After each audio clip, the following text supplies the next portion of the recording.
ഇന്ന് കുറച്ച് ലിവർ കിട്ടി കേട്ടോ. അപ്പം നമുക്കൊന്ന് ഫ്രൈ ആക്കിയാലോ. കാന്താരിയിൽ നമ്മൾ ഫ്രൈ ആക്കി, അതുപോലെ തന്നെ വേറെ പല രീതിയിലൊക്കെ നമ്മൾ ചെയ്തു. പക്ഷേ ഇന്ന് വേറൊരു രീതി. വായോ കാണാം. ഇതാ ആദ്യം തന്നെ ലിവറൊക്കെ നന്നായിട്ട് കഴുകിയെടുത്ത് വന്നിട്ടേ ഒരു അരക്കിലൊക്കെ കാണുകയുള്ളായിരിക്കും. ഇതാ അതിനകത്തോട്ട് ഒരു ചെറിയ സവോള, ചെറിയുള്ളിയാണ് കൂടുതൽ കേട്ടോ, ചെറിയുള്ളി ഒരു 100 ഗ്രാമോളം ഉണ്ട്. പിന്നെ ഒരു തക്കാളി, 2 പച്ചമുളക്, ഒരു കുഞ്ഞ് കഷ്ണം ഇഞ്ചി ചതച്ചത്,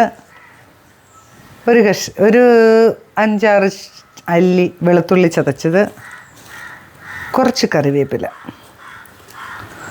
അതുപോലെ തന്നെ ഇതാ 1 സ്പൂൺ വിനാഗിരി, 1/4 സ്പൂൺ മഞ്ഞൾപ്പൊടി, മുളക് പൊടി 1 സ്പൂൺ, കുരുമുളകിലാണ് പരിപാടി മുഴുവൻ.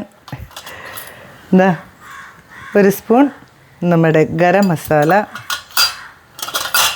കുറച്ച് മല്ലിപ്പൊടി, അത് വളരെ കുറച്ച് മതി കേട്ടോ. ഇപ്പോൾ ഇത്രയും കുരുമുളക് പൊടി ചേർക്കാം. അതിന് ശേഷം വീണ്ടും ചേർക്കാം, വെന്ത് കഴിഞ്ഞിട്ട് ചേർക്കാം. പാകത്തിന് ഉപ്പ്, ഇച്ചിരി ഉപ്പും കൂടെ വേണ്ടി വരും. നന്നായിട്ട് മിക്സ് ചെയ്യുക.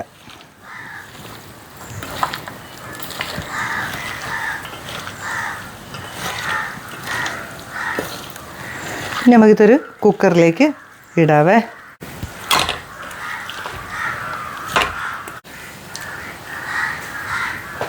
കുറച്ചൊരു കൈവെള്ളം കുടഞ്ഞ് ഒഴിച്ചിട്ടുണ്ട് കേട്ടോ. സ്റ്റൗ ഒക്കെ ഓൺ ചെയ്യുന്നു,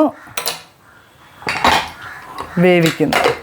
ഒരു 3 വിസിൽ വരെ നമ്മൾ വേവിക്കും. അത് കഴിഞ്ഞിട്ട് ചീനിച്ചട്ടിയിലിട്ടുള്ള പരിപാടിയാണ്. അപ്പം 3 വിസിൽ വരെ വരട്ടെ, വെയിറ്റ് ചെയ്യാം.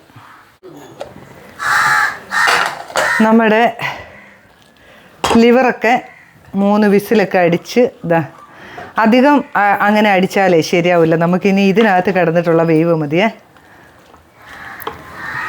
ഇതാ ഇനി നമുക്ക് ഇതിനകത്തോട്ട് തട്ടിക്കൊടുക്കാം. എണ്ണയൊന്നും ഒഴിക്കരുത്, എണ്ണ ലാസ്റ്റ് നമുക്ക് ഒഴിക്കാവേ. വെളിച്ചെണ്ണ ഇതൊന്ന് ഫ്രൈ ആയി വരുമ്പോൾ ഇച്ചിരി ഒഴിച്ചു കൊടുത്താൽ മതി. ഇപ്പം അതിൻ്റെ ആവശ്യമില്ല.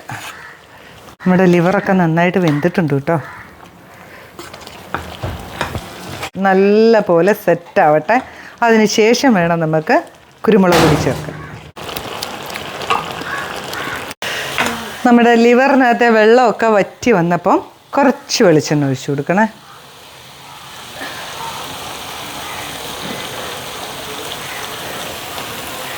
ഇനി അതിലേക്ക് കുറച്ച് കുരുമുളക് പൊടി.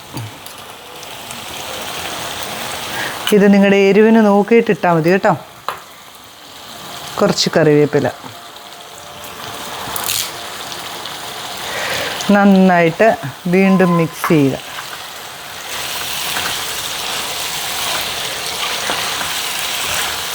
നല്ല പോലെ ഫ്രൈ ആയിക്കോട്ടെ. പൊറോട്ടയുടെ കൂടെയോ ചപ്പാത്തിയുടെ കൂടെയോ ചോറിൻ്റെ ഒക്കെ കൂടെ കഴിക്കാൻ സൂപ്പറാണ്. ജലാംശമൊക്കെ വറ്റി നല്ല പോലെ ഡ്രൈ ആയി വരുന്നുണ്ട് കേട്ടോ. ഇനി ഇതിലേക്ക് ഒരു ഇച്ചിരി മല്ലിയില, ഇത് ഇഷ്ടമുള്ളവർ ചേർത്താൽ മതിയേ, പക്ഷെ നല്ലതാണ്. ഇച്ചിരി മല്ലിയില. പരിപാടി കഴിഞ്ഞു കേട്ടോ. അങ്ങനെ നമ്മുടെ ഒരു അടിപൊളി ലിവർ വരട്ടി ഇവിടെ റെഡി ആയിട്ടുണ്ട്. സൂപ്പർ ടേസ്റ്റാണ് കേട്ടോ. നിങ്ങളൊക്കെ ഉണ്ടാക്കുന്നവർക്കറിയാം അതിൻ്റെ ഒരു രുചി. അപ്പോൾ എല്ലാവരും ഉണ്ടാക്കി നോക്കിയിട്ട് അഭിപ്രായം പറയണം. ഇതാ നോക്കിയേ, കാണാൻ തന്നെ നല്ല രസമല്ലേ. അപ്പോൾ ഉണ്ടാക്കി നോക്കിയിട്ട് അഭിപ്രായം പറയുക. പുതിയൊരു വീഡിയോ ആയിട്ട് ഞാൻ വരുന്നതായിരിക്കും. ബൈ.